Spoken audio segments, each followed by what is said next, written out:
अस्सलामुअलैकुम। नाज़रीन, मैं मोहम्मद असलम हुसैन सियासत की ख़बरों में आप सबका इस्तकबाल करता हूँ। आज 22 मार्च 2024 है। इस्लामिक तारीख के हिसाब से आज 11 रमज़ान 1445 हिजरी है। पेश है आज की कुछ अहम खबरें। आर्कोलॉजिकल सर्वे ऑफ इंडिया की एक टीम ने आज जुमे की सुबह मध्य प्रदेश के धार जिले में वाक़ कमाल मौला मस्जिद कॉम्प्लेक्स का सर्वे शुरू किया। हिंदू फरीक के वकील शरीश दुबे ने कहा, अभी तक 4 दरख्वास्तें चल रही है। सर्वे आज सुबह 6 बजे शुरू हुआ। रिपोर्ट जल्द ही अदालत में पेश की जाएगी। हाल ही में मध्य प्रदेश हाईकोर्ट ने मुतनाज़ा भोजशाला कमाल मौला मस्जिद कॉम्प्लेक्स में एएसआई के जरिए सर्वे की इजाजत दी थी। Dhar superintendent of police Manoj Kumar Singh ने कहा कि हाईकोर्ट की हिदायत की तामील में हमें हिंदुस्तानी महकमा सखाफत के एडिशनल डायरेक्टर की तरफ से एक खत मौसूल हुआ है। खत मौसूल होने के बाद हमने आज भोजशाला के अहाते का मुआयना किया। हमने इस बात पर तबादला ख्याल किया कि इस दौरान किसी किस्म के हिफाजती इंतजाम किए जाएं। हिंदू फरीक का दावा है कि कमाल मौला मस्जिद एक मंदिर है और इसमें हिंदुओं को पूजा की इजाजत दी जाए, जिसके बाद हाईकोर्ट ने सर्वे का हुक्म जारी किया।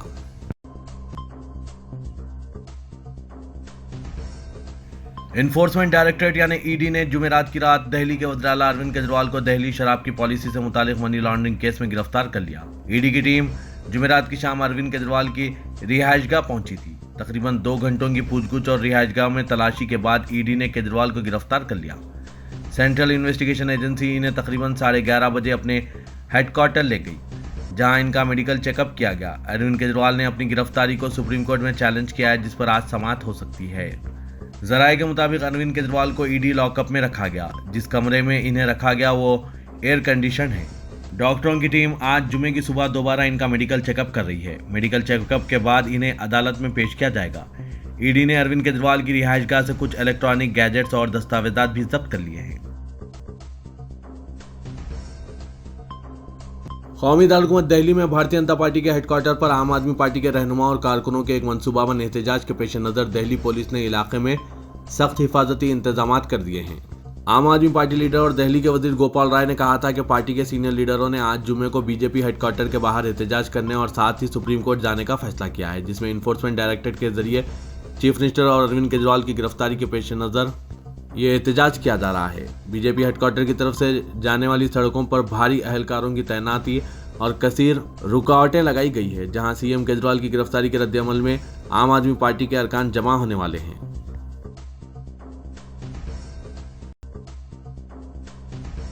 लोकसभा इंतखाबात जैसे जैसे करीब आ रहे हैं, इन्फोर्समेंट डायरेक्टरेट की टीम फौरी कार्रवाई के मूड में नजर आ रही है। इन्फोर्समेंट डायरेक्टरेट ने आज दिल्ली के वज़ीर आला अरविंद केजरीवाल को शराब घोटाले केस में गिरफ्तार किया है। ईडी ने तकरीबन 2 घंटों की पूछगछ के बाद यह बड़ी कार्रवाई अंजाम दी है। वादरे के आज ईडी की टीम 10वें समन की अदायगी के लिए केजरीवाल की रिहायशगाह पहुंची थी। इसके बाद ईडी के जॉइंट डायरेक्टर ने केजरीवाल से पूछगछ की। अगर हम गुज़िश्ता 50 दिनों के वाक़यात पर नज़र डालें तो ईडी ने 2 वज़ीर आला यानी अरविंद केजरीवाल और हेमंत सोरेन और एक वज़ीर आला की बेटी के कविता को गिरफ्तार किया है। यानी ईडी ने 3 बड़े लीडरों पर अपनी गिरफ्त मजबूत कर ली है। हालांकि केजरीवाल और कविता को शराब घोटाले केस में और ज़मीन घोटाले में हेमंत सोरेन को गिरफ्तार किया गया था। जैसे जैसे इंतखाबात करीब आ रहे हैं, ईडी भी अपनी कार्रवाई में शिद्दत पैदा कर रही है। क्या ये अपोजिशन लीडरों को डराने का एक फॉर्मूला तो नहीं है? नाज़रीन, इस पर आपकी क्या राय है? कमेंट के जरिए जरूर बताइएगा। दिल्ली के शराब घोटाला मामले में दिल्ली हाईकोर्ट से झटका मिलने के बाद केजरीवाल को ईडी ने गिरफ्तार कर लिया, जिसके बाद आम आदमी पार्टी के कई हामी सड़कों पर आ गए और नारे लगाने लगे। वज़ीर आला की रिहायशगाह के बाहर एहतजाज करने वाले आम आदमी पार्टी के रहनुमा और कारकुनों को पुलिस ने हिरासत में ले लिया। जैसे ही हिरासत की इत्तला मिली, आम आदमी पार्टी के कारकुनों ने एहतजाज करना शुरू कर दिया। एहतजाज को देखते हुए पुलिस ने कई आम आदमी पार्टी लीडरों को हिरासत में ले लिया है। आम आदमी पार्टी की वजीर आतिशी ने इल्जाम लगाया कि जिस तरह से इन्फोर्समेंट डायरेक्टरेट के अहलकार दिल्ली के वज़ीर आला अरविंद केजरीवाल की रिहायशगाह पर पुलिस अहलकारों से भरी 4 बसों और आरएएफ के अहलकारों से भरी 2 बसों के साथ तलाशी लेने और आम आदमी पार्टी सरबराह से पूछगछ करने के लिए पहुंचे, इससे पता चल गया था कि आम आदमी पार्टी के चीफ को गिरफ्तार करने की साजिश है। केजरीवाल ने 9 बार मरकजी जांच एजेंसी के समन को नजरअंदाज किया था। इन्फोर्समेंट डायरेक्टरेट की एक टीम जुमेरात की रात दिल्ली के वज़ीर आला अरविंद केजरीवाल की सरकारी रिहायशगाह पर पूछगछ के लिए पहुंची थी, जिसके बाद आम आदमी पार्टी के वजीर आतिशी ने पार्टी के कौमी कन्वेनर को गिरफ्तार करने की साजिश का इल्जाम लगाया। मीडिया से बात करते हुए आतिशी ने दावा किया कि पार्टी के लीडरों को केजरीवाल की रिहायशगाह में दाखिल होने की इजाज़त नहीं दी गई। दो अपोजिशन चीफ मिनिस्टरों की गिरफ्तारियों और कांग्रेस पार्टी के बैंक अकाउंट को मुंजमद करने की तरफ इशारा करते हुए दिल्ली के वजीर और आम आदमी पार्टी के लीडर आतिशी ने बीजेपी से कहा कि वो इन्फोर्समेंट डायरेक्टरेट के पीछे सियासत करना बंद करें। उन्होंने बीजेपी पर इल्ज़ाम लगाया कि वो गैर जमहूरी तरीक़ों से इंतखाबात जीतने की कोशिश कर रही है और इन पर जोर दिया कि वो अपने सियासी एजेंडे के लिए इन्फोर्समेंट डायरेक्टरेट ईडी को एक आला हथियार के तौर पर इस्तेमाल करने के बजाय मुनसिफाना सियासी मुकाबले में हिस्सा लें।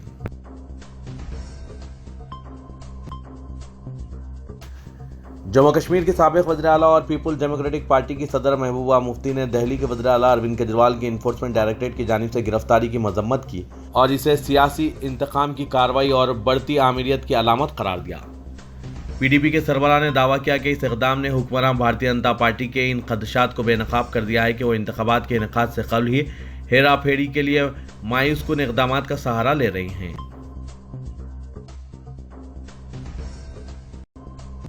नेशनलिस्ट कांग्रेस पार्टी शरद चंद्र पवार के सदर शरद पवार ने केजरीवाल की गिरफ्तारी की सख्त मजम्मत करते हुए कहा कि इससे जाहिर होता है कि बीजेपी इख्तिदार के लिए किस कदर गिर गई है। उन्होंने सोशल मीडिया प्लेटफॉर्म एक्स पर पोस्ट किया, दिल्ली के वज़ीर आला अरविंद केजरीवाल की गिरफ्तारी से पता चलता है कि बीजेपी किस हद तक इख्तिदार में आने के लिए निचली सतह तक पहुंच रही है। अरविंद केजरीवाल के खिलाफ इस गैर आईनी कार्रवाई के खिलाफ इंडिया इत्तेहाद मुत्तहिद है। पार्टी के तर्जुमान क्लाइड क्रिस्टो ने कहा, दिल्ली के वज़ीर आला अरविंद केजरीवाल पर ईडी का छापा बीजेपी का एक मुनज़्ज़म और मनसूबाबंद इक़दाम है। ये वाज़ेह और मालूम है कि हस्ब इख्तिलाफ और हिंदुस्तान के तमाम लोग जो बीजेपी के खिलाफ बोलते हैं मरकजी एजेंसियों का इस्तेमाल करते हुए निशाना बनाया जाता है। तमिलनाडु के वज़ीर आला और डीएमके के सदर एमके स्टालिन ने केजरीवाल की गिरफ्तारी की मजम्मत की और कहा कि ये अपोजिशन को मुसलसल हरासा करने का एक हिस्सा है। लोकसभा इंतखाबात से पहले उन्होंने पोस्ट किया कि चीफ मिनिस्टर को गिरफ्तार करके वो नफरत की गहराई में डूब गए हैं। स्टालिन ने कहा, बीजेपी की एक भी रहनुमा को तहकीकात या गिरफ्तारी का सामना नहीं करना पड़ रहा है, जिससे ताकत के गलत इस्तेमाल और जमहूरियत के जवाल को बेनकाब किया जाता है।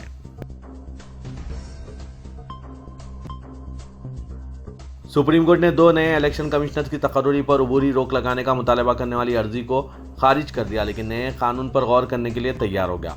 जस्टिस संजीव खन्ना और जस्टिस दीपांकर दत्ता की आईनी बेंच ने कहा कि वो चीफ इलेक्शन कमिश्नर और दीगर इलेक्शन कमिश्नर की तकर्रुरी सर्विस एक्ट 2023 के जवाब को चैलेंज करने वाली अहम अर्जियों पर गौर करेगी, लेकिन इसके तहत की गई तकर्रियों पर फिलहाल रोक नहीं लगा सकती। सुप्रीम कोर्ट ने कहा कि हम तकर्रुरी पाने वाले इलेक्शन कमिश्नर्स की अहलियत पर सवाल नहीं उठा रहे हैं, बल्कि इस अमल पर सवाल उठा रहे हैं जिसके तहत यह तकर्रुरी हुई है। बारजा नए कानून को चैलेंज देने वाली अर्जियों पर बेंच ने कहा कि इस वक्त हम कानून पर रोक नहीं लगा सकते हैं, इससे बदइंतजामी और गैर यकीनी वाली हालत पैदा होगी। हम अबूरी हुक्म के जरिए इस पर रोक नहीं लगा सकते, जबकि नए इलेक्शन कमिश्नर्स पर कोई इल्ज़ाम भी नहीं है। इलेक्शन कमीशन ऑफ इंडिया ने मरकजी हुकूमत को हिदायत दी है कि वो विकसित भारत से मुतालिक पैगामात को व्हाट्सएप पर भेजना फौरी तौर पर बंद करें। वाज़ेह के ECI को मुतअद्दिद शिकायत मौसूल हुई कि लोकसभा इंतखाबात 2024 के ऐलान और ज़ाब्ता अखलाक के निफाज के बावजूद शहरियों के फ़ोन पर इस तरह के पैगामात भेजे जा रहे हैं। इस पर हुकूमत ने जवाब में दावा किया कि वो विकसित भारत से मुतालिक पैगामात ज़ाब्ता अखलाक के निफाज से पहले भेजे गए थे। ताहम मुमकिना तौर पर सिस्टम और नेटवर्क की अपनी खामियों की वजह से यह पैगाम कई वसूल कुनिंदगान को ताख़ीर से पहुंच सकते हैं। कमीशन ने इस मामले में अपने हुक्म की तामील की रिपोर्ट भी तलब की है।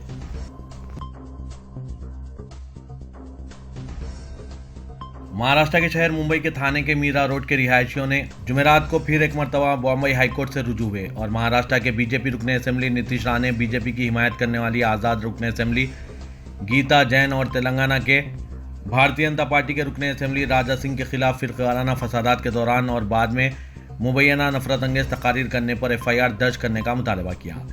इस साल जनवरी में ज़िले के नयानगर इलाके में झड़पें हुई थी। तशद्दुद के 2 मुतासरीन समेत 5 दरख्वास्त गुजारों ने दावा किया कि उन्होंने अदालत से रुजू हुए क्योंकि इस सिलसिले में सुप्रीम कोर्ट की हिदायत के बावजूद पुलिस अपने तौर पर मुकदमा दर्ज करने में नाकाम साबित हुई। जस्टिस रेतू मोहिते डेरे की क़यादत में एक डिवीज़न बेंच 27 मार्च को दरख्वास्त पर समाअत करेगी। अर्जी गुजारों ने दावा किया कि जब झड़पें पेश आई, नीतीश राणे ने मुकामी रुकने असेंबली जैन के साथ मीरा रोड के कुछ हिस्सों का दौरा किया और अपनी तकरीरों के जरिए अक़लियती बरादरी के अरकान को धमकियां दी। दरख्वास्त गुजारों ने मजीद कहा कि राय ने गोविंदी और मालवनी समेत दीगर मुदाफ़ाती इलाकों का भी दौरा किया और मजीद नफरत अंगेज तकारीरें की। मगरबी बंगाल के बहरामपुर में इस बार एक दिलचस्प मुकाबला देखा जा सकता है। एक तरफ सियासी तजुर्बेकार अधीर रंजन चौधरी है तो दूसरी तरफ क्रिकेटर यूसुफ पठान है। हालांकि कांग्रेस ने अभी तक अधीर रंजन चौधरी को टिकट नहीं दिया है। काबिल जिक्र है कि ममता बनर्जी की क़यादत वाली तृणमूल कांग्रेस ने बहरामपुर से यूसुफ पठान को मैदान में उतारा है। इसके बाद उन्होंने पहली बार मीडिया के सामने खुलकर बात की।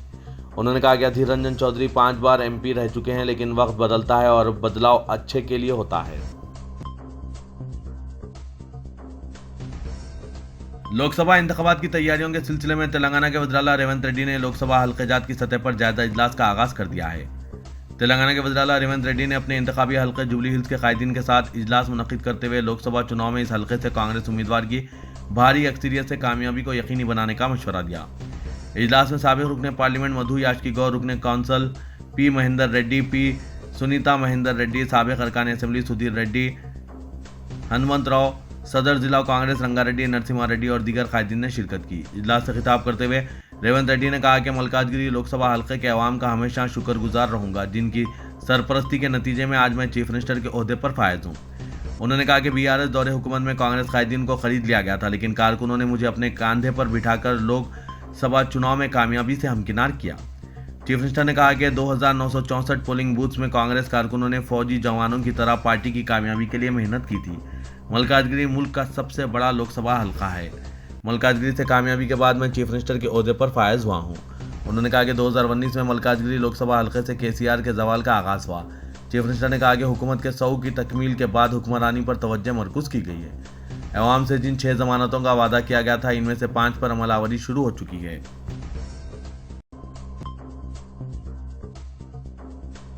तेलंगाना की चीफ सेक्रेटरी शांति कुमारी ने मुख्तलिफ महकमाजात के ओहदेदारों को हिदायत दी कि लोकसभा इंतखाबात के सिलसिले में बेहतर तालमेल से इंतखाबी ज़ाब्ता अखलाक पर सख्ती से अमल को यकीनी बनाएं। चीफ सेक्रेटरी ने आला सतही इजलास में ज़ाब्ता अखलाक पर अमल आवरी का जायजा लिया। महकमाजात, पुलिस, एक्साइज, कमर्शियल, टैक्स, जंगलात, रेवेन्यू, ट्रांसपोर्ट व दीगर महकमाजात के ओहदेदारों ने शिरकत की। चीफ सेक्रेटरी शांति कुमारी ने ओहदेदारों से कहा कि वो असेंबली इंतखाबात की तरह लोकसभा इंतखाबात में मुस्तैदी से फ़राइज़ अंजाम दे ताकि आज़ादाना और मुनसिफाना रायदही को यकीनी बनाया जा सके। कांग्रेस हाईकमान ने तेलंगाना में लोकसभा इंतखाबात के लिए 5 उम्मीदवारों का ऐलान किया है। पहली फहरिस्त में 4 उम्मीदवारों का ऐलान किया गया था, मजीद 8 उम्मीदवारों का ऐलान बाकी है। ऑल इंडिया कांग्रेस कमेटी ने आज मुल्क भर में 57 उम्मीदवारों पर मुश्तमिल तीसरी फहरिस्त जारी की है, जिसमें तेलंगाना के हल्के लोकसभा चेवड़ला से डॉक्टर रंजीत रेड्डी, हल्के लोकसभा नागर कर्नूल से मल्लू रवि, हल्के लोकसभा मलकाजगिरी से सुनीता महेंदर रेड्डी, हल्के लोकसभा पेद्दापल्ली से वामशी, हल्के लोकसभा सिकंदराबाद से D नागेंद्र को उम्मीदवार बनाने का ऐलान किया गया। कांग्रेस की जानिब से इन उम्मीदवारों के ऐलान के बाद कांग्रेस पार्टी कारकुनों में काफी जोश व खरोश देखा जा रहा है। तेलंगाना के भैंसा डिवीजन के तानूर मंडल के मौजा जावला में फिरका परस्तों की जानिब से शरपसंदी की गई। बताया जा रहा है कि फिरका परस्त नासिर की जानिब से एक मंदिर में एक मुस्लिम लड़के को जबरदस्ती पकड़कर पूजा कराने का वाक़या पेश आया, जिसमें जावला के साबिक़ सरपंच और इसके फर्जन मुलविस होने की इत्तला है। बताया जा रहा है कि इस 15 साला मुस्लिम नौजवान ने अपने व्हाट्सएप स्टेटस पर सब झंडी लगाई थी, जिस पर शरपसंदों ने एतराज़ करते हुए इसे मंदिर में ले जाकर पूजा करवाई। इत्तला मिलते ही मजलिस इत्तेहादुल मुस्लिमीन के सदर व रुकने पार्लियामेंट हैदराबाद असदुद्दीन ओवैसी ने भैंसा के बल्दिया सदर नशीन व जिला सदर मजलिस मोहम्मद जाबेर अहमद से तफसीलात हासिल की और SP निर्मल जानकी शर्मिला और एडिशनल SP भैंसा कांति लाल पाटिल से बजरिया फ़ोन राब्ता पैदा करते हुए शरपसंदाना वाक़े से वाकिफ़ करवाया। मजलिस की तवज्जो दहानी पर पुलिस ने 3 शरपसंदों को गिरफ्तार कर लिया है। रुकने पार्लियामेंट हैदराबाद असदुद्दीन ओवैसी ने कहा कि बीजेपी नरेंद्र मोदी और अमित शाह CAA के मामले में मुल्क को गुमराह कर रहे हैं। इनका मकसद ये है कि CAA को लागू करके NPR और NRC को नाफिज करना है। इसके नतीजे में मुल्क में रहने वाले अक़लियतों, दलितों और पसमानदा तबक़ात के अलावा गरीबों को परेशान किया जाए। असदुद्दीन ओवैसी सदर मजलिस ने औरंगाबाद में एक प्रेस कॉन्फ्रेंस से खिताब करते हुए इन ख्यालात का इजहार किया। ओवैसी ने कहा कि औरंगाबाद में 13 मई को रायदही होगी तो इन्हें उम्मीद है कि औरंगाबाद की अवाम यहाँ पर प्यार और मोहब्बत का जो माहौल है और जो तरक्की हुई है, इसे देखते हुए सैयद इम्तियाज़ जलील को दोबारा मुंतखब करके पार्लियामेंट को रवाना करेंगे, जबकि दूसरी जमातों की सियासत नफरत पर मबनी है। गलतफहमी फैलाना, गाली देना इनका काम है।